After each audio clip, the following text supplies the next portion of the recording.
ว่าเฮานั่งกรรมฐานแล้วนี่เฮาขึ้นบ่ายมือตั้งนอนตั้งหลังตั้งเฮือนตั้งยีเฮาจังปีตั้งนอกเฮาตั้งหมดที่ถามเฮานะที่ถามแล้วถามจังไงในชูการนั่งกรรมฐานที่วัดผ้าบาทส่วนเปาอาจารย์ครูว่ากรรมฐานชูช่างสอนเชิงมาถูเจิงหือลาดบัญชังบอกเจิงหือเอาตะนานเลยเหนี่ถามเฮาเพราะถามเฮานี่เฮามันจังลาดนี่เฮามันทางถูกนะเฮาเรียนหมอลาดเฮาได้สอนเนี่ยนะหมอลาดมัน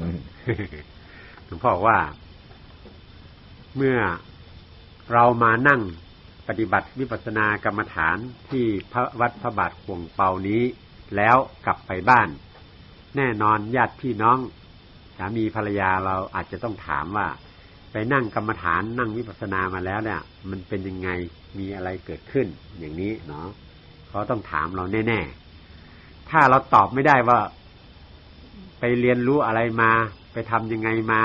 มันเกิดอะไรขึ้นบอกเขาไม่ได้อันนี้ก็ไม่สมควรละเนาะวันนี้หลวงพ่อจะบอกวิธีที่จะไปพูดกับญาติพี่น้องที่เขาจะมาถามเราว่าเราจะพูดยังไงอาจารย์ครูบาเขาบอกเขาเนี่ยมาบอกช่างนี่ให้ไปให้กว่าเมืองผีเมืองฉางออกมาใจนี่ให้กว่าที่นี่ป่านที่หนึ่งที่เหลือเพราะว่าไปเลยกว่านี่ป่านไปว่านี่ป่านแน่ที่เลยตายเกิดติ๊กๆให้ได้หอดแถวนี่ป่านมาญาศาสนาแน่กูโก้กูโกนคัดใจให้หอดถึงนี่ป่านช่างสอนช่วงมาแบบยังไงถ้าเพิ่นถามถ้าเขาถามเนาะก็บอกเขาว่าหลวงพ่อผู้เป็นอาจารย์เนี่ยสอนให้เว้นทางที่จะไปนรกอบายแต่ว่าไม่สอนให้ไปเกิดเป็นเทวดาหรือกลับมาเกิดเป็นคนหรือไปเกิดเป็นพรหมแต่หลวงพ่อสอนให้ไปนิพพานอย่างเดียวเท่านั้นเองนะไปถึงนิพพานที่สงบเย็นที่ไม่เกิดไม่ตายให้บอกอย่างนี้เขาตีในหู้หมอว่าเพราะกว่านี่ป่านแน่ชื่อที่กว่าจอมเผาได้เอากว่าย้ำเลยขิงเหลอนี่ป่านเป็นถือไว้เป็นที่เคยถามเขาก็ว่าถามอยู่ทีนี้ถ้าเป็นอย่างนั้นแล้วเขาก็จะถามว่าไปนิพพานนี่ไปอย่างไรไปกับใครใครจะเป็นคนพาไปจะไปเวลาไหนเนาะไปแล้วมันจะไปถึงที่ไหนเขาอาจจะถามอย่างนี้แล้วเราจะตอบยังไงเพราะเมื่อถามเขาอันนี้เขาจะเลยมองบอกว่าอันอ่อนโหน้ำหน้าขุยพักตูข้าวตั้งสัมชนะอาปายาสีผงมีเมืองกวนเมืองผีเมืองฉันเฮอโป้งเลยเกิดเกลียดเจ็บใจอ่อนโหน้ำหน้าให้กว่าอยู่นั่นเองมีไว้อาจารย์ตัวหนึ่ง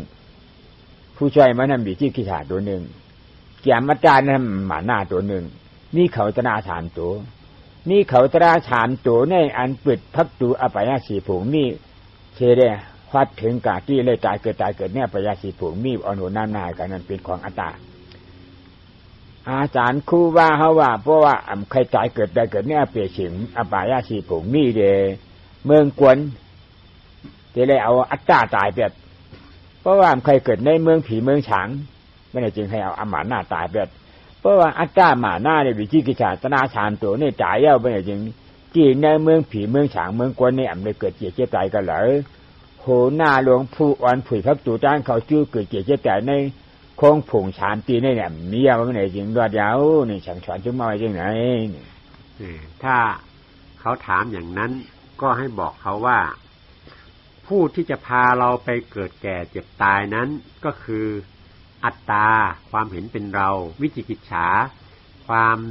คิดผิดความเชื่อผิดว่าเป็นเราเป็นตัวเป็นตนแล้วก็มานะความถือตัวถือดีเนาะตัววิจิกิจฉาเนี่ยเป็นตัวที่มาสนับสนุนให้เห็นเป็นอัตตาส่วนตัวมานะนั้นเป็นอัตตาตัวละเอียดเนาะเป็นความเห็นเป็นเราตัวละเอียดเนาะ3ตัวนี่แหละเป็นผู้ที่พาเราไปเกิดไปแก่ไปเจ็บไปตายดังนั้นถ้าไม่อยากเกิดแก่เจ็บตายก็เอา3ตัวนี้ออกเอาอัตตาออกเมื่อเอาอัตตาออกแล้วลูกน้องของเขาคือวิจิกิจฉาเนี่ยมันก็จะออกเนาะอันนี้เมื่อเอาอัตตาออกแล้วความที่จะไปเกิดในอบายก็ไม่มีแล้วนะแต่อาจจะยังได้ไปเกิดในเมืองเทวดา และเมืองพรหมแต่ว่าถ้าเอามานะออกได้เนี่ยไม่ได้เกิดแล้วทั้งเมืองมนุษย์เทวดาเมืองพรหมเนาะถ้าเอามานะออกได้อันนี้แหละถ้าเขาถามก็ให้ตอบอย่างนี้แต่ดีการนี่ป่านก็เย็นเนี่ยออกผัดยานก้างเขาเนี่ยที่เอาช่างเฉยกว่าเนี่ยดีกาจอมเถอเนี่ยอันกว่าจอมมันหยาบฉังนี่พวกท่าเจ้าอันมันมีไว้แจ้งแจ้งแรงแรงพวกทำชนะนำกันชามีอันกว่าจอมเนี่ยทำมันชนะนำกันชามีกับจอมทำช่างคำชนะนำกันชามีกับจอมสงกาจอมฉันเจ้าไหนในฉันเจ้าเนี่ยกว่านี่ป่านเนี่ยนับอ่านชายหมายตารางมันแล้วอันเปลี่ยนทันนั่นเปลี่ยนก็อันจุงจันเอาพวกท่าเลยฉันข้าเจ้าสองตัวเนี่ยจะดีกว่าตัวนี่ป่านเปลี่ยนตัวอันเอากว่าเนี่ยแต่ได้กว่ามันนั่นทีเลยเฮ้ยหือเลยกว่าโดยพาเป็นผู้นอ่อนโหน้าจะดีกว่านี่ป่านก็เยือนหนาเนี่ยธรรมะที่อันว่าอนัตตาเฉพาะตรานั่นเป็นผู้อ่อนโหน้ำหนาแก้มผู้จอยมันนั่นเป็นสมาธิกับบ้าเป็นผู้อ่อนโหน้ำหนาปืดทักตูนี่ป่านในเข้ากว่านี่ป่านก็เยือนกันอยู่ยาวทีนี้เมื่อกี้รู้จักผู้พาไปเกิดแก่เจ็บตายแล้วทีนี้ถ้าจะไปให้ถึงพระนิพพานที่มันพ้นจากความเกิดแก่เจ็บตายนั้นน่ะจะเอาอะไรพาไปจะเอาใครเป็นผู้นำพาไปเนาะเมื่อเขาถามอย่างนั้นผู้ที่จะพาเราไปที่จะนำเราไปนั้นก็คือพุทธธรรมสังฆะพระพุทธพระธรรมพระสงฆ์นั่นเองพระพุทธเจ้านั้นท่านก็ทำตัวอย่างว่าท่านเดินทางไปยังไงพระธรรมก็คือข้อธรรมที่เราศึกษานั่นน่ะเป็นวิธีการที่จะพาเราเดินไปพระสงฆ์ท่านก็ทำตัวอย่างที่จะพาเราเดินไปอยู่แล้วยึดเอาพระพุทธธรรมพระสงฆ์นั่นแหละเป็นสรณะที่พึ่งและเดินตามท่านไปเดินตามรอยบาทรอยเท้าของท่านไปอันนี้คือผู้ที่จะพาไปส่วนตัวสิ่งที่จะนำเราไปนั้นคืออะไรคือปัญญาสัมมาทิฏฐิและสัมมาสังกัปปะนั่นเองสัมมาทิฏฐินี่เป็นหัวหน้าสัมมาสังกัปปะนี่เป็นผู้ติดตามคอยสนับสนุนเนาะเมื่อมีสัมมาทิฏฐิเกิดขึ้นแล้วมีสังกัปปะตัวพิจารณาตัวดำริชอบนี่คอยสนับสนุนแล้วอันนี้แหละจะเป็นตัวที่จะพาเราให้ไปถึงนิพพานที่สงบเย็นอันเชิงปัญญาสูงในกาหัดนี่ป่านกันเดียนจะได้ช่างเพียนภายหลาเนี่ยเพราะว่าสมาธิที่อนัตตาเฉพาะนั่นอ่อนโหน้ำหน้ากาก็อันจี้นี่บอกจำในปัญญานี่ป่านกันเดียนมิตินันเดียนี่เอาเลยอันว่าหนังเจ้าหนังไหนนั่นเนี่ยเปลี่ยนเผยผู้ละหนึ่งตราตัวละหนึ่งชัมมาบอกจี้จำในป่านบ่ถามมาเจ้าไหนเปลี่ยนอนุรมาญาณน่ะมากปริไปเที่ยอังกาถามชิบปลายเจ็ดนั่นน่ะจริงเอาออกไว้ปีที่ปัจจัยที่เปลี่ยนมือผู้เกิดเอาออกไว้ฉะนั้นเนี่ยก็ได้ถามชิบหานี่ธรรมะด้วยที่อนัตตาสัตว์พอนั่นขุดชิมเอามาเฮ็ดเปลี่ยนขวางมันเชียงเที่ยวน่ะจริงฮับเอาตราป่าเหนือยี่ก็อันปากับจับผู้ที่ในขันธาตัวเฮานี่ช่วงกันมากนี่ก็ฮับเอาเสียช่วงปันนี้ป่านก็เย็นนั่นเปลี่ยนมากกันเดี๋ยวบ่ฮับเหี่ยวแต่เป็นอัตราที่วิจิกิจฉายมาหน้าเนี่ยขาดปิดตัวกว่าเนี่ยเพียวกันนี่ป่านก็เดี๋ยวนี่ป่านอันว่านั้นเปลี่ยนใจผู้ใจผลกันเดี๋ยวยาวๆทีนี้ผู้ที่จะส่งเราไปถึงพระนิพพานนั้นก็คือความที่ว่าเมื่อเอาปัญญาสัมมาสังกัปปะพิจารณาเข้าไปในธรรมที่เราเห็นมันคือสัมมาทิฏฐิเห็นมันแล้วเอาปัญญาสัมมาสังกัปปะพิจารณาเข้าไปจนเห็นถึงว่าสิ่งทั้งหมดทั้งปวงที่มันเกิดขึ้นมาให้รู้ให้เห็นนั้นเป็นอนัตตาคือบังคับบัญชาไม่ได้เมื่อเป็นอย่างนั้นแล้วผู้ที่จะส่งเราต่อขึ้นไปอีกก็คืออนุโลมญาณอนุโลมญาณนี้เป็นอย่างไรอนุโลมญาณนี่ก็คือผู้ที่รวบรวมเอาโพธิปัจจยธรรม37ข้อ37ข้อนี้เว้นปีติกับปัสสัทธิปีติแปลว่าความซาบซ่านปัสสัทธิแปลว่าความสงบใจนั่นน่ะเว้น2อย่างนี้ไว้เหลือ35ตัวมันจะรวบมาเป็นตัวเดียวมรรค8ตัวก็มารวมเป็นตัวเดียวที่อนุโลมญาณนั้นเป็นผู้รับโดยจะมีโอปนยิโกธรรมส่งขึ้นมาอนุโลมญาณเป็นผู้รับแล้วส่งไปที่ไหน ส่งไปให้มรรครับต่อนะเมื่อมรรครับต่อแล้วมรรคก็จะส่งนะไปให้ผลนะคือนิพพานส่งไปให้ถึงผลคือนิพพานนะโอปัญญิโกนั้นส่งอะไรส่งตัวอัตตานั่นน่ะขึ้นไปให้มรรคฆ่าทิ้งนะเมื่อมรรคฆ่าอัตตาขาดลงแล้วก็เป็นอนัตตาเต็มร้อยสมบูรณ์นะเมื่อเป็นอนัตตาเต็มร้อยสมบูรณ์อย่างนั้นก็ได้เข้าถึงผลนะคือนิพพานที่สงบเย็นอันนี้แหละคือผู้ที่จะส่งรับกันขึ้นไปตามลำดับจนถึงนิพพานที่สงบเย็นนิพพานที่สงบเย็นอันพระชาวสุที่พระชาวกาลนั้นมันเป็นหิหลงไว้หลาเนี่ยเพิ่นเคยถามมันนะนิพพานนั่นตีอันกัดเย็นเฮเรเย็นอยู่นั่นมีไว้ช่องนิพพานเนี่ยนิพพานจันหนึ่งในจริงจันเงาได้เป็นช่างาเนี่ยเป็นชาอุปาทิชานิพพานในห้องว่ากิริชานิโรธานิพพานนิพพานจันตีช่องนั่นตีเย้าตีจูตีชุดนั่นจริงเป็นขันธ์ท่านิโรธานิพพานห้องว่าอนุปาทิชานิพพานเมื่อนิพพานสองอันนี่นิพพานสองอันนี้มันเปลี่ยนเพียงหือหนึ่งลานี่ใจลบผ้านอนจากมันมีนี่ถามด้วยนะอันใครไล่ใหญ่ๆน้ำๆใครผูกใครมีใครเฮินใครเย่ใครเงินใครค้ำใครทั้งเมื่อน้ำพิษจากมันมีถามนี่เพราะมีอยู่นี่ก็อันนั้นรับหมดเย็นหายแล้วนั่นเป็นชาปาที่ชานิบานเพราะว่าใครไล่เนี่ยเปลี่ยนเก่าใครไล่เปลี่ยนไม้ใครไล่เปลี่ยนยิ่งใครไล่ผูกใครไล่ใครใจใครไล่เปลี่ยนเก่านั่นเกิดขึ้นมาเฮาใครไล่เขาใครไล่นั่นตอนมันมีเก่ามีเขามีเฮาเนี่ยมีเพราะมีเก่ามีเขามีเฮามีเผยใครไล่หลวงเห็นมันจับมาเลยนะที่อันว่าเปลี่ยนเก่าเปลี่ยนเฮาเปลี่ยนเขานั่นรับหมดเย็นหายนั่นก็ดีนั่นห้องว่าชาวป่าที่ชานิบานเนี่ยเปลี่ยนชาวป่าที่ชานิบานอันซ้ำชงใช้หยุ่มเพชรหยุ่มย้ำว่าพระเป็นเจ้าเนี่ยใจที่เมียเต้หือนวลเมียเต้หือนวลวันนั้นในฉังทำเจ้าเนี่ยจีเต้หือนวลจีที่หือเจ้าวันนั้นในฉังฉังขาเจ้าเนี่ยจีเต้หือนวลจีที่หือนวลวันนี้อันชงใช้หนังนั่นเนี่ยมีพวกท่าเจ้าเนี่ยเมียหล่อนตอนเกี้ยเตี้ยเย้าท่านเจ้าเพราะว่าเนี่ยจืดเตี้ยใจเตี้ยหมันเมียเตี้ยเย้าอาดิยะลูกเขากับเตี้ยเจ้านั่นกินมีเจียงเลี้ยงเตี้ยเย้านั่งอันยุ่มยำนับถือตัดฉินหนังนั่นเลยวิจิคือฉากขาดตัวกว่านั่นชะถาตระเกิดขึ้นมากเนี่ยกินมีเนี่ยนะพอมีหนังไหนที่ไหนเป็นชาอุปาที่ชาช่อตาป่านพวกกูเขาหับขานจำจ้าตึงปุ๋ยยาวทีนี้ เมื่อ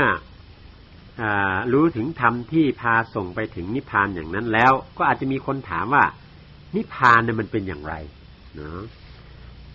เมื่อคนถามอย่างนั้นเราก็ต้องตอบว่านิพพานเนี่ยมันมีอยู่สองอย่างหนึ่งเรียกว่ากิเลสนิพพานภาษาบาลีเรียกว่าสัอุปาทิเสสนิพพานคือกิเลสดับเย็นเนาะอย่างที่สองเรียกว่าอนุปาทิเสสนิพพานอันนี้ทั้งกิเลสทั้งขันธ์ร่างกายเนี่ยดับเย็นนะหายไปเข้าอนุปาทิเสสนิพพานเหมือนอย่างพระพุทธเจ้าอย่างนั้นนะอันนี้เป็นขันธนิพพานทีนี้ความที่กิเลสดับเย็นนั้นน่ะมันเป็นอย่างไรนะคะเขาถาม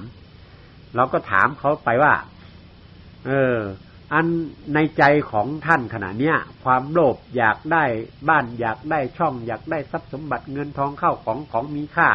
อยากถูกรางวัลที่หนึ่งอะไรอย่างเนี้ยมีอยู่ไหมมีอยู่เขาจะตอบว่ามีอยู่ใช่แล้วอันนี้เป็นความโลภนะแล้วความโกรธความหลงคือความโกรธความอะไรต่างๆความหลงมัวเมาอะไรต่างๆเนี่ยยังมีอยู่ไหมในใจของท่านนะเขาจะตอบว่ามีอยู่ที่นิพพานนั่นน่ะไอ้ที่โลภที่ว่านั้นและโกรธที่ว่านั้นที่หลงที่ว่านั้นไม่มีสักอย่างอันนั้นเรียกว่านิพพานอันนั้นคือสัอุปาทิเสสนิพพานเนาะทีนี้อีกอันหนึ่งคือความเชื่อความไม่เชื่อว่าพระพุทธเจ้าเนี่ยมีจริงหรือนะตั้ง 2,000 กว่าปีไม่มีมั้งพระพุทธเจ้าพระธรรมเนี่ยมันจะใช่หรือมันจะแท้หรือมันจะจริงหรือสังคายนากันมาตั้งนานเนี่ยมันจะใช่หรืออันที่เราได้เรียนได้รู้อยู่ทุกวันเนี่ยมันจะเป็นพระธรรมอันแท้หรือเปล่าพระสงฆ์ที่ว่าอริยสงฆ์เนี่ยมันจะมีจริงหรือเนี่ยความลังเลสงสัยอย่างนี้นะจักไม่มีสำหรับผู้ที่เป็นพระโสดาบันบุคคลคือเป็นพระอริยเจ้าชั้นที่หนึ่งเนาะจะมีธรรมที่ว่านี้มันจะตายไปไม่เกิดขึ้นนะ คือตัววิจิกิจฉาความลังเลสงสัยเนี่ยจะตายไปแต่จะมีศรัทธาอันเต็มเปี่ยมเต็มร้อยขึ้นมาแทนนี่คือคุณลักษณะของพระโสดาบันแค่พระอริยะชั้นต้นเท่านั้นเองคุณธรรมต่างๆเหล่านี้มันจะเกิดขึ้นสำหรับความที่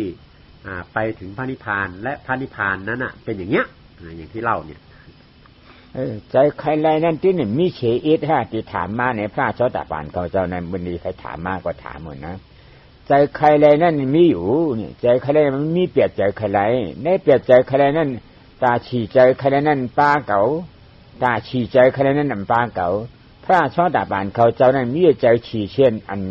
อันปลาเก๋านั่นนี่เทศอยู่นางวิชาขานี่ก็กล้าอยู่ขาอยู่เป็นเทหลวงอันน่ะถ้าเพียงเดียวกล้าอยู่ขาอยู่เจออันว่าเก่าใครเลยนั่นใครเลยนั่นเก่านั่นปลาอันกะอันขายนั่นเป็นกิริยาเฉพาะตราไม่ได้ดูเลยกินดูเลยนุ่งดูเลยย่ำเพราะว่ายังไปพอถึงนี่ป่านกาเดียนนั่นจะได้กินที่ได้เมียงปันเพื่อนได้จ่อยเพื่อนอยู่เลยที่ได้เฮ็ดปันให้เพราะเลยกินทั้งเจ้าก่อนเลยจ่อยปันเพื่อนนั่นเนี่ยจังได้เฮ็ดก้อยนี่เขามีใจเจ้งกันนั่นมีอยู่นี่นะก้อยก็อันมีอย่างนั้นเนี่ยเก่าใครนั่นเก่าใครเลยเก่าหันนั่นเก่านั่นเอามาให้ขวางเก่านั่นเงินเก่าค้ำเก่านี่ถ้ามาลู่เลียวกับแบบไหนก็จะอำเดือดไม้นี่ถ้ามาอะไรมาใหญ่นำอุกชุกอุยช่วยอรู้เก่าเลยนำหนานั้นก็จมเชยเนี่ยมีใจใครมาลายเลยเฮ็ดทางหางปองก้อยนี่เป็นขวางอันชาวตาป่านพระเจ้าเขาฮับขานจานจ้าชาวป่าที่ชานีป่านเราทีนี้อาจจะมีคนถามว่าถ้าเป็นพระโสดาบันแล้วเนี่ยใจอยากได้เนี่ยยังมีอยู่ไหมนะหลวงพ่อก็บอกว่าถ้าเป็นพระโสดาบันแล้วเนี่ยอันความใจอยากได้เนี่ยมันมีอยู่2อย่างอย่างที่1มีใจอยากได้โดยมีความเป็นเราเป็นกูอยู่ด้วยกูอยากได้เราอยากได้นั้นเราอยากได้นี้นะอันที่2นั้นมีความอยากได้แต่ไม่มีเราไม่มีกูไม่อยากได้มาเพื่อเราเพื่อกูเนาะมีความอยากได้เฉยๆเพราะว่าเมื่อยังมีชีวิตอยู่ในโลกเนี่ยมันจะต้องทำมาหากินต้องกินข้าวต้องเลี้ยงลูกเลี้ยงครอบครัวอยู่เนี่ยมันอยากได้มาเพื่อที่จะมาเลี้ยงชีวิตเลี้ยงครอบเลี้ยงครัวแต่มันไม่อยากได้มาเพราะกูเพราะเรามันจะมีใจอย่างนั้นมี2อย่างอย่างนั้นพระโสดาบันนั่นน่ะใจอยากได้ที่มีกูมีเราด้วยเนี่ยไม่มีแต่ใจอยากได้เฉยๆเพราะมันเป็นหน้าที่ที่จะต้องทำไม่ทำก็ขันร่างกายนี่มันจะตั้งอยู่ไม่ได้นะบ้านช่องห้องหอนี่มันก็จะอยู่ไม่ได้ไม่มีที่อยู่เนาะเท่านั้นเองมันอยากแค่นั้นเองแต่ไม่ได้อยากมาเพื่อกูเพื่อเราใจพระโสดาบันจะเป็นอย่างนั้นตอบได้อย่างนั้นนี่ป่านอันนั้นมันมีไว้มันเปลี่ยนหือหล่าท่านที่ว่าในนั้นที่พระโสดาบันเขาเจ้าเสกระกันอนาการอรหันตาเขาเจ้าฮับไปถึงขันสามซ่านี่ป่านอันนู้นป่านที่ชาตินั้นมันเปลี่ยนหือเคยถามเพิ่นก็ที่ถามมาก็เพิ่นถามมาหนังในลูกโนกาในทุกวันเดียงเกิดมาจังหันนี่ทุกวันเดียงกันเกิดมาพงเงินเจี๊ยบดูวันเดียงเมหมอยาเขาไปเจี๊ยบดูวันเดียงจังหันจังบีนี่มีเยอะทีเดียวเนี่ยนะดูวันเดียงมันก็หัวนี่ตามือในก่อนมีเตียนจอกเล็กล็อกเล็กล็อกเล็กเอ็งแง่เนี่ยมีเยอะนี่เป็นดิจับอ่ะนะในก่อนมีเนาะมีกันในแฮมป้อนเหมือนมาก้นเท่าอนุหอกโขช้างงาฉวนเขียวไว้นั่นจังมันมีนี่ถามเนี่ยมันมีนะเขาที่กินบ้าเงื่อนเวอะไรมีที่กระไรวันนี้นะมีติ้นพันบาทนะก้นเท่านั่นนะมีนี่ก้นเท่ากับมีเอาเนาะมีเอานี่ก้นเปลี่ยนอันขึ้นห้องยาวเชี่ยงห้องยาวพญาปานของจะนั่นพระพญานาของจะนี่สมมติเตรียมปีกกัดเสียงเงินก้นขึ้นห้องยาเป็นไข่เป็นนาวเฮจ้องเลยหนึ่งเลยข้อยอมมันอย่างนี้ก้นขึ้นห้องยาจะนั่นถามอย่างไหนนะมีค่ะมันเดียวนี่กันในก้นนั้นตายน่ะก็ไว้ใช้กล่อมใช้ชังแปลจำจ้างหมุนเจ้าเขาเจนในเฮบางทีก็ให้กองให้มองตุงต่างๆบางทีก็นั่งให้ไปกันอย่างอย่างมันนี่หือถามอย่างไหนเขาติดจับมาว่ามีค่ะมือบ้านนั่นติดจ้องในนั่งกับมีเขาเลยการมาฉากกับช่วงงานช่วงมันโอกาสดีว่ามาเนี่ยนะนี่ป่านกัดเย็นว่าตีตราฉี่ตัวเนี่ยออกป้นม้วนดอดเอาเปตราฉี่ตัวเนี่ยย่าป้นเอาเปตราฉี่ตัวเนี่ยมีเย้าป้นในจึงกระดินนั่นห้องว่านี่ป่านเรานั่นเป็นว่าอนุปาทิเสชานี่ป่านคันธาตุข้าหลวงในมีแล้วบวชเย็นหายพระยหันตาเขาเจ้าเขาถามสามซ่ากันใจหู้ใจโผจิกหู้ใจเช่นนั่นหู้อยู่ใจจำเช่นต่างมีใครไรนั่นใครในขณะมีใจหู้หลายไว้มีใจเฉพาะว่า โผงหยันใจเช่นเดียวให้ได้กับฮับขานจานจับเหี่ยวมวลก็เย็นเนี่ยอำไล่ใจอำไล่เกิดอำไล่เตียชันดีแท่งอำไล่เท่าไล่เจี๊ยบเยี่ยวนั่นจริงนี่ป่านอนุปาที่ชานี่ป่านมาเป็นนั่นขยาวนี่ให้หมดจบยังไหนเนาะทีนี้ถ้ามีคนถามว่าเมื่อนิพพานมีสองอย่างเนี่ยอย่างแรกนี่รู้ละเนาะคือใจอย่างใจพระโสดาบันเนี่ยเวลาเข้านิพพานเนี่ยมันมีร่างกายอยู่แต่กิเลสมันเงียบเย็นไปเนาะทีนี้ถ้าอย่างที่สองที่ว่าท่านเข้าถึงนิพพานที่เรียกว่าอนุปาทิเสสนิพพานดับขันไปเลยเนี่ยมันเป็นอย่างไรนะถ้ามีคนถามอย่างนั้นก็ให้เราถามกลับคืนไปก่อนว่าไอเด็กที่เกิดใหม่เนี่ยดิ้น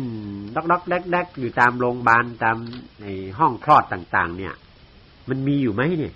นะเขาเนี่ยต้องตอบว่ามีเนาะเคยเห็นไหมเคยเห็นเนาะไอเด็กเกิดนี่มันต้องเห็นกันแค่ทุกคนเนาะแล้วทีนี้คนแก่ที่ฟันหักหนังเหี่ยวหัวคลอนงอกๆแงกๆเนี่ยมีอยู่ไหมนี่รอบโลกตัวท่านเนี่ยมีอยู่ไหมทุกคนก็ยังตอบว่ามีคนแก่หัวงอกฟันร่วงหนังเหี่ยวหัวสั่นหัวคลอนด้วยความแก่ชรานั่นน่ะมีเขาก็ต้องตอบว่าอย่างนั้นมันจะตอบว่าไม่มีเป็นไปไม่ได้เพราะเห็นกันทุกคนแล้วคนเจ็บที่ไปนอนค้างโอกโอยอยู่ตามโรงพยาบาลผ่าตัดแข้งตัดขารักษานอนไม่ไหวติงอยู่ตามโรงพยาบาลเนี่ยมีอยู่ไหมคนเจ็บนี่เขาก็ต้องตอบว่ามีเนาะมันเห็นกันอยู่ทั่วไปแล้วคนตายมีไหมในชีวิตรอบตัวท่านมีเห็นคนตายไหมตายแล้วเอาใส่โลงไปวางไปฝากไว้ที่วัดก็มีเนาะ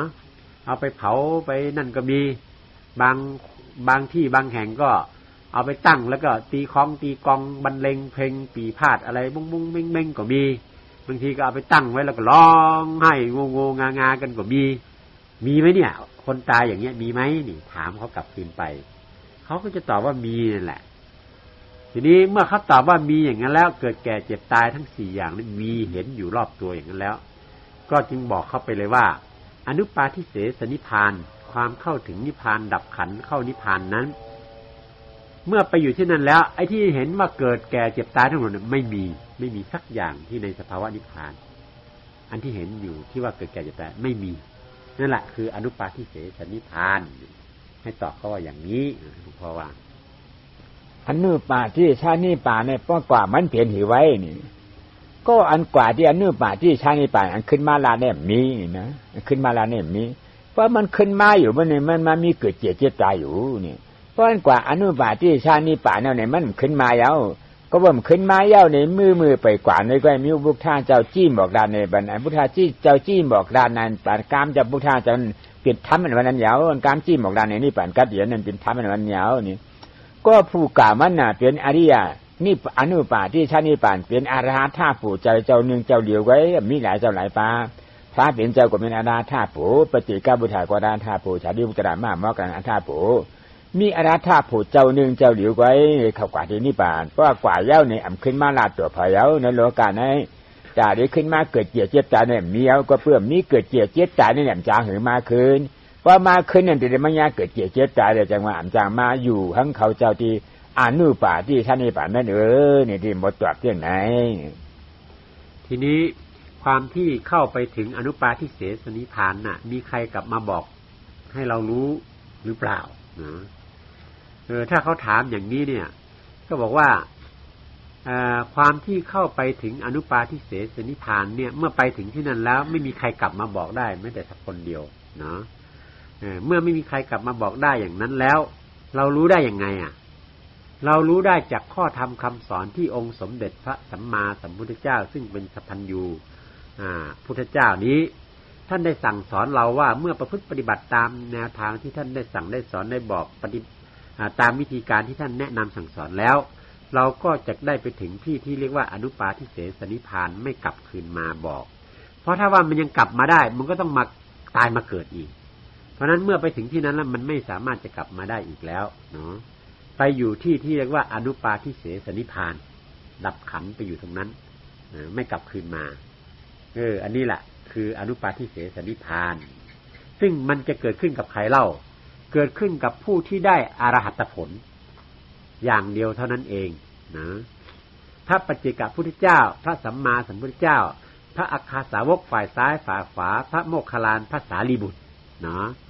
และปกติสาวกที่เป็นอรหันต์ทั้งหลายเนี่ยท่านก็เข้าไปสู่ที่เรียกว่าอนุปาทิเสสนิพพานนี่แหละไม่กลับคืนมาอีก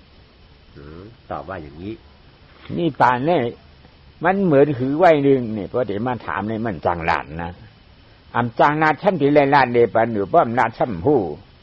เดี๋ยวว่ามันเหมือนนั้นเหมือนไหนในเมียนแตกมีเชียวในช่ำที่ไรแตกเหนียอยู่ให้พ่อหูดีบอกดีเปียวมาเนี่ยนี่ป่านกัดเย็นอันว่านั้นมันเปลี่ยนเจียงหนังหือไว้นี่อุปมามันตีแตกมันอันเหมือนได้นะแต่เหมือนเหมือนก็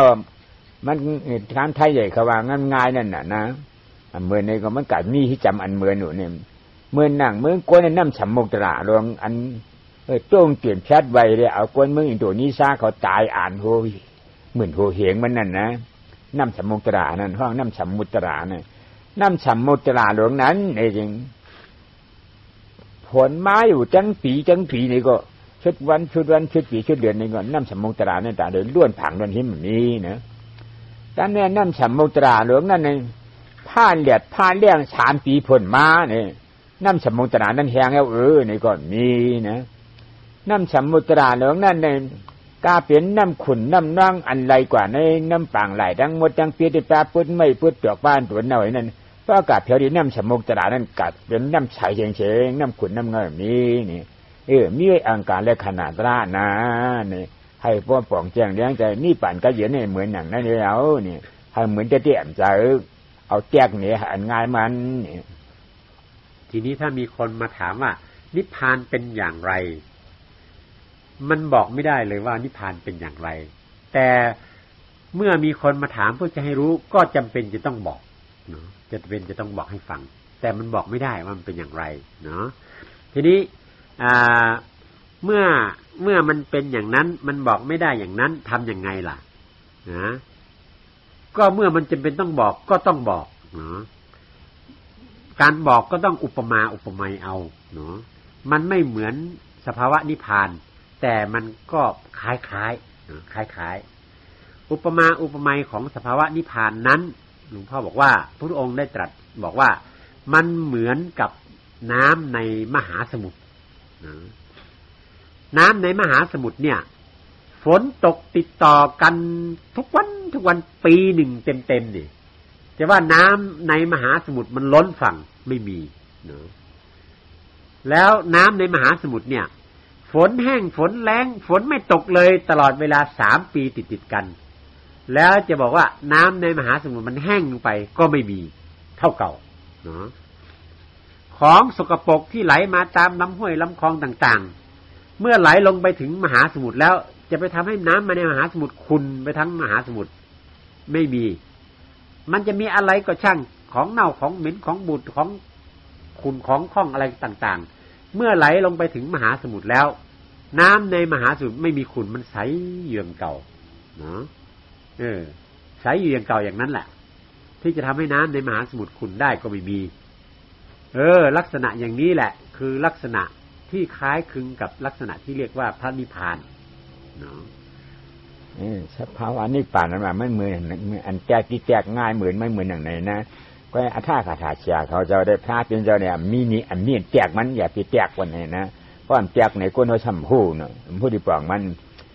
นี่ป่านนั้นว่านั้นพระยาหันดาปิจิกาพุทธอริยะเขาเจ้าเข้าขามจานจ้าอนุปาทิชานี่ป่านอ่านหูล้านหูเฉียนไม่เหมือนป่านพุทธะโกรมาขันเจ้าในเช้าเฉียเฉียนกี30 กุบเจล้านมันเฉียนหนึ่งฮับขามจานจ้าอนุปาทิชานี่ป่าน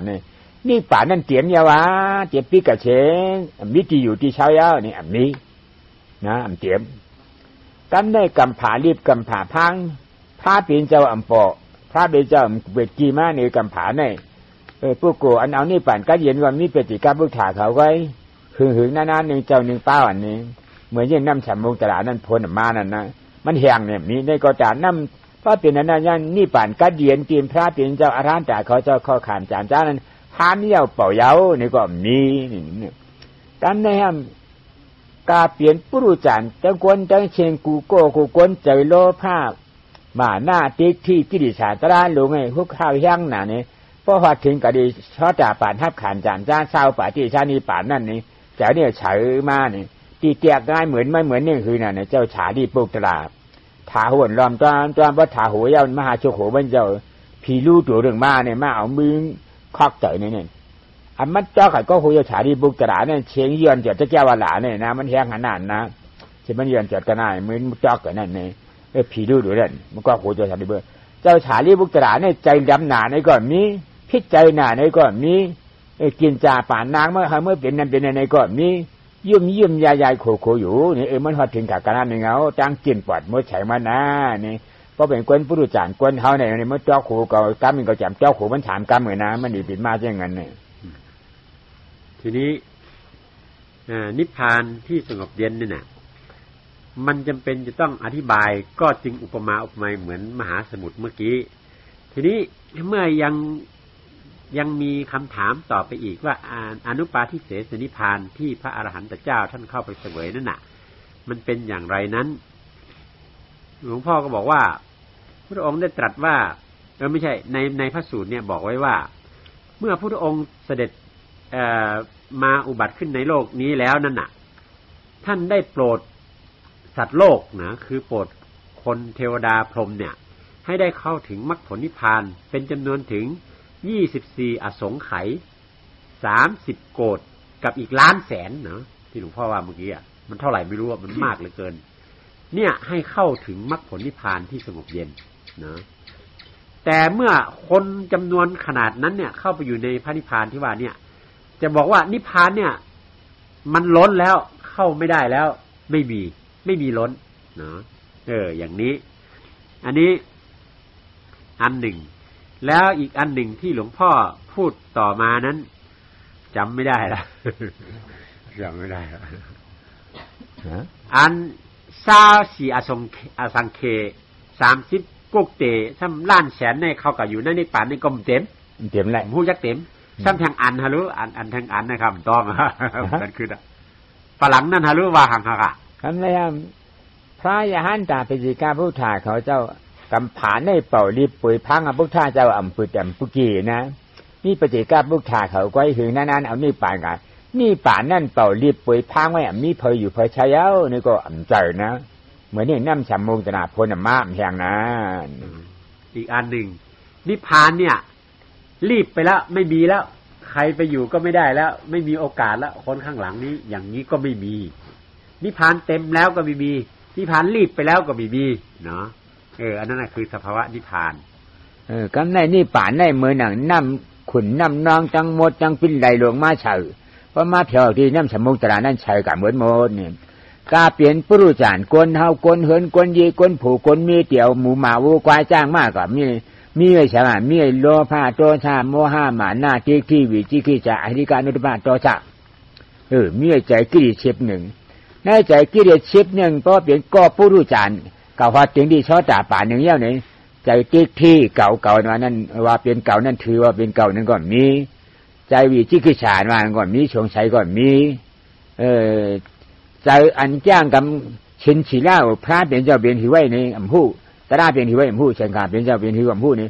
มีบอกแจ้งเลี้ยงใจอยู่ในใจชานเชียนเนี่ยในอันเก่าเช่าว่ามองนั่นเอาหาลายกว่าเพราะหาลายกว่านั้นก็นั่นเป็นของเช่าป่าที่ชานี่ป่าน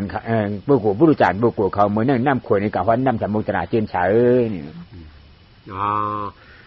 ที่หลวงพ่อพูดนี่มันคำแปลความหมายของอุปมาที่ว่าน้ำสมุทรไม่รู้จักเต็มน้ำฝนไม่แห้งจากน้ำฝนก็คือพระอรหันต์นี่ไม่มีล้นแล้วนิพพานนี่ไม่มีแห้งไม่มีรีบเนาะรับได้ตลอดเวลาอย่างนั้นอันนี้อันที่หนึ่งและอันที่สองที่ของสกปรกไหลลงไปในมหาสมุทรแล้วน้ำมหาสมุทรไปถึงมหาสมุทรก็เป็นใสหมดนั่นหลวงพ่อก็บอกว่าเปรียบเหมือนเราปุถุชนคนธรรมดาทั้งหลายเนี่ยมีจิตใจอันประกอบด้วยกิเลสตัณหาโลภะโทสะโมหะอันเหมือนของสกปรกเนี่ยแต่เมื่อได้ประพฤติปฏิบัติธรรมแล้วได้เข้าถึงความเป็นพระโสดาบันบุคคลนะกิเลสที่เก่าเศร้ามัวหมองนั้นก็คืออัตตทิฏฐินะความเห็นเป็นเราวิจิกิจฉานะเหล่านี้เนี่ยซึ่งเป็นความเก่าความสกปรกเนี่ย มันก็จะจางหายไปเป็นความใสบริสุทธิ์ขึ้นมาในจิตเนาะอันนี้ก็เปรียบเหมือนของที่มันสกปรกทั้งหลายเมื่อไปถึงทะเลแล้วมันก็ใสกลายเป็นน้ำใสไปหมดน้ำสกปรกแค่ไหนก็ใสไปหมดอันนี้แค่เป็นพระโสดาบันเนี่ยก็ใสแล้วนะแต่ยังใสไม่หมดถ้ามันไหลลึกๆเข้าไปในกลางทะเลมากเข้าไปอีกมันก็ใสขึ้นจนในที่สุดก็ใสนะไม่มีขุ่นอันนี้คือลักษณะที่สองนะที่เปรียบเทียบโลกาหลวงนี่น่ะไม่ใช่กว้างใหญ่กว่าหือหนึ่งหลาเนี่ยที่เห็นควักเกิดตายชัตวาเขาเกิดตายตั้งวันน่ะย่อมว่าสิบ่กันมันกว้างกว่าหือนึงนี่ประมาณละนี่ในห้องอนันตาโลกาเนี่ยเพราะว่าอนันตาโลกาในมีเย่านี่ว่าเรื่องอันเกิดตายเนี่ยมันติกับชุดกับเย่ากับตัวกันอะไรนี่ล่ะมันสิถามมาเนี่ยนะมีที่ชุดมาเนี่ยเลยเฉนี่ป่านกัดเย็นเนี่ยเกิดเกี่ยเจ็บตายเนี่ยมีที่เย่าที่ตัวมันสิปอกจะได้เกิดเกี่ยเจ็บตายเห็นดิ๊กเป็นหมาก็มาเกิดเกี่ยเจ็บตายเป็นแมวเกิดเกี่ยเจ็บตายเป็นปูเป็นปลาเนี่ย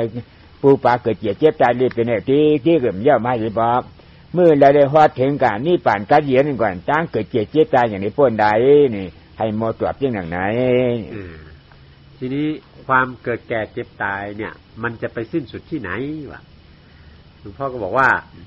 อันโลกเนี่ยมันกว้างใหญ่ไพศาลคือจักรวาลเนี่ยโลกหมายความว่าโลกที่คนสัตว์เทวดาพรหมอยู่เนี่ยมันเป็นจักรวาลอันกว้างใหญ่ไพศาลในมหาจักรวาลเนี่ยมันหาขอบเขตไม่ได้นะเมื่อหาขอบเขตไม่ได้แล้วอย่างนี้เนี่ยความเกิดแก่เจ็บตายเนี่ยมันก็หาขอบเขตไม่ได้หาที่สุดไม่ได้มันเกิดแก่เจ็บตายเป็นหมูเป็นหมาเป็นเป็ดเป็นไก่เป็นวัวเป็นควายเป็นคนเป็นเทวดาเป็นพรหมเกิดตายเกิดอย่างเงี้ยหาขอบหาแดนไม่ได้เนาะอันนี้เป็นอย่างนี้ทีนี้เมื่อมันหาขอบหาแดนไม่ได้อย่างนี้แล้วที่ไหนล่ะที่มันจะสิ้นสุดความเกิดแก่เจ็บตายมีนิพพานที่เดียวนะที่มันจะไปถึงขอบถึงแดนของความเกิดแก่เจ็บตายสิ้นสุดการหมุนเวียนเกิดแก่เจ็บตายเนาะมีนิพพานที่เดียวเท่านั้นเองที่นิพพานที่อันพ้นเฉเกิดแก่เจ็บตายนั่นเมื่อไหร่จึงที่ได้กระจำผู้เหลอนี่ที่ได้กระดังเส้นเหลอที่ได้เอาชังเฉยกว่าที่ได้กวากมือขิงไหลย้ำไหลหนึ่งหลาบนตีถามมาหนังไหนนะนี่ป่านเมื่อไหร่จึงที่เอาชังให้กว่าเมื่อไหร่จึงดีกว่าจ้ำจ้างเฉยกาจ้ำจ้างมากแองกาเปียดเปลือนอันสมาธิที่สมาธิก็บ้าอ่อนหูน้ำหน้าอันอนัตตาอ่อนหูน้ำหนาไว้นั่นนี่นะกาจ้ำจ้างเฉยนะนี่ภายในแท่นเดียวช่วงบรรดาเนี่ยมากแองกาเปียดเปลือนอันว่าเชจานู่รอมาเปลี่ยนกันอยู่กัน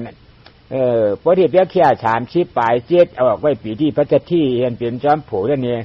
เป็นฉามชี้หาเปลี่ยนกันอยู่กันตราตัวนั่นเข้ามาเชจานู่รอมาอันนู่รอมาหยาดนั้นว่านั่นกินพับเอาตราอ้อป่านนี่ยี่ก็สิช่วงปานนี่พอไรผู้ใดช่ำพับเอาลานี่มากซอจ่าพอดีมากใช้กระดาษไม่มากอนาคาไม่มากตัวถึงอาราธามากจันเผยจันมันนั่นตัวพอถึงมาก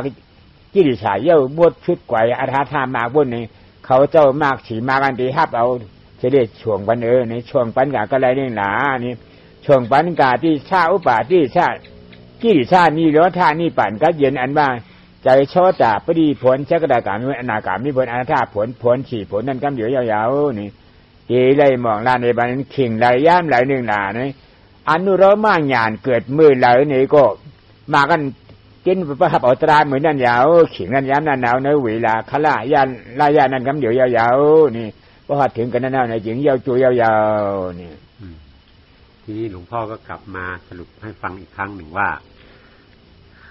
ใครจะเป็นผู้พาไปนิพพานที่ว่านี้นะแล้วจะไปทางใดนะจะเอาอะไรเป็นเครื่องมือพาไปนะอันนี้หลวงพ่อก็บอกว่าผู้ที่จะพาไปนั่นก็คือความพระพุทธพระธรรมพระสงฆ์นั่นเองธรรมะนั่นน่ะที่เราศึกษามาน่ะจะเป็นผู้พาเราไปนะทีนี้เวลาจะไปนั่นเอาอะไรเป็นเครื่องมือนำไปก็มีมรรคมีองค์8นั่นแหละเป็นเครื่องมือที่จะพา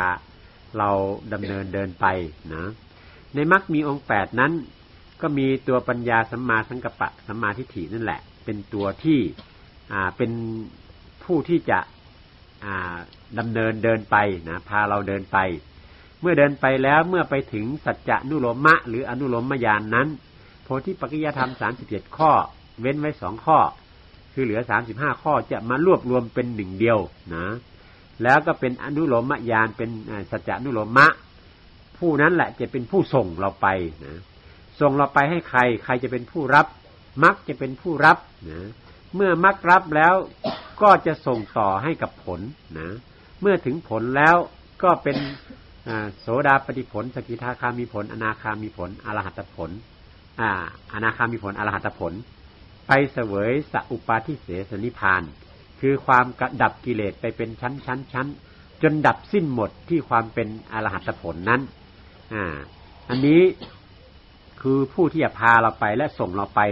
ส่งไปถึงที่ไหนไปถึงอรหัตผลเป็นที่สุดคือมรรคที่4ส่งถึงผลที่4คืออรหัตผล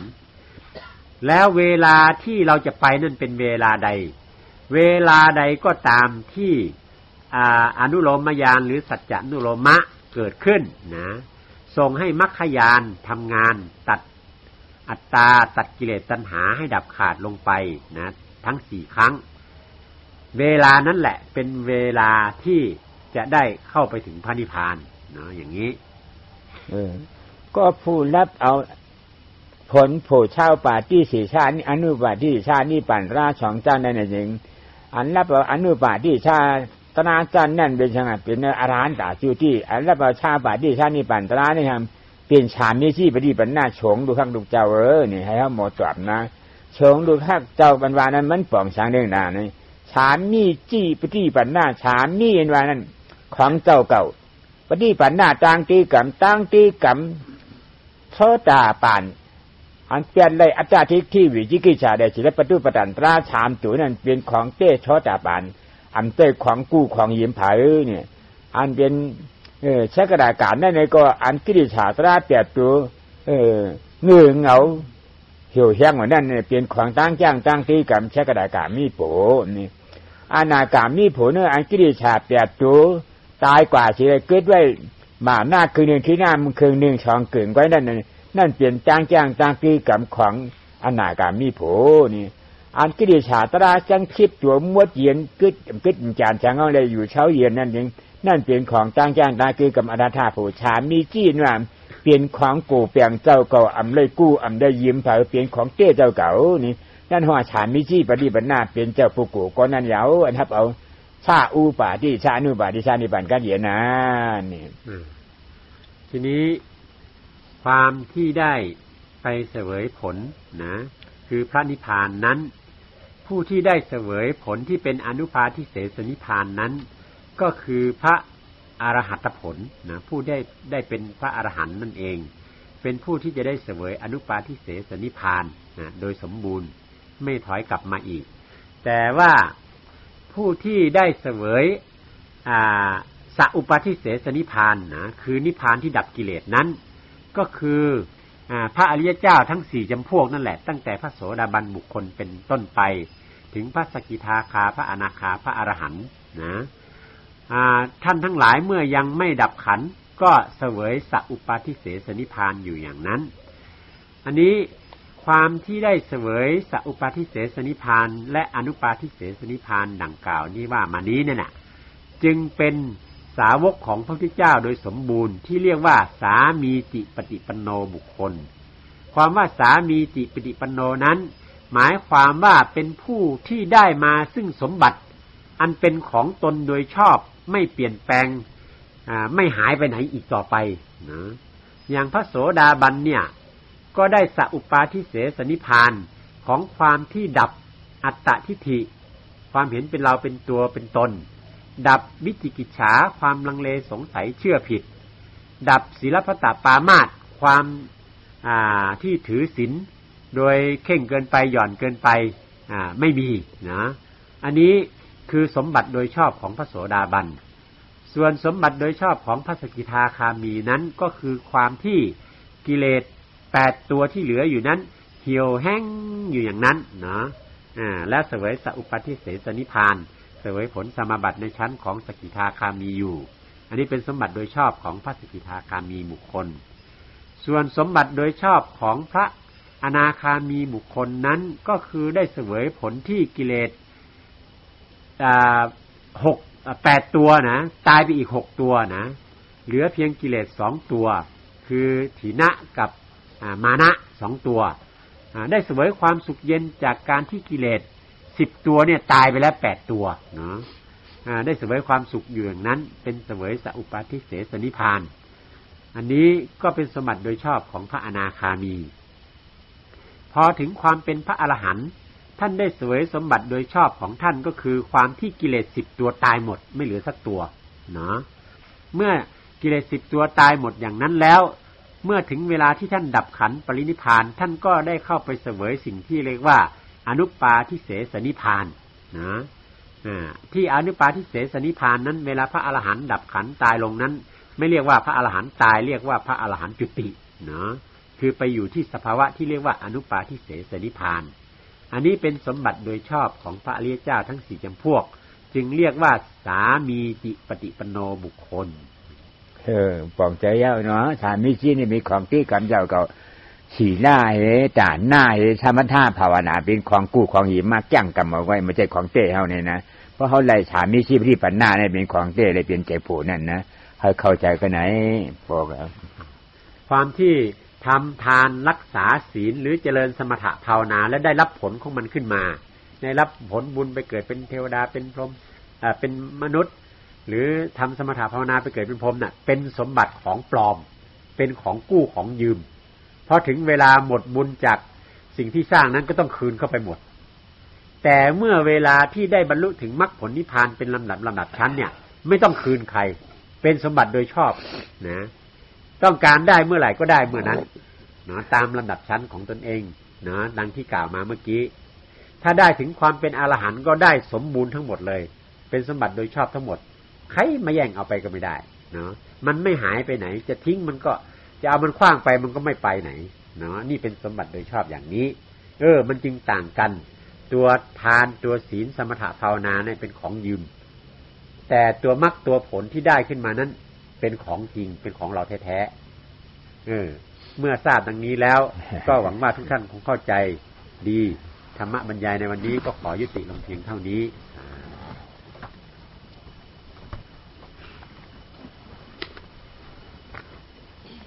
นั่งปฏิบัติต่อเนาะนี่หลวงพ่อไปบอกวัดแล้วก็ติดมา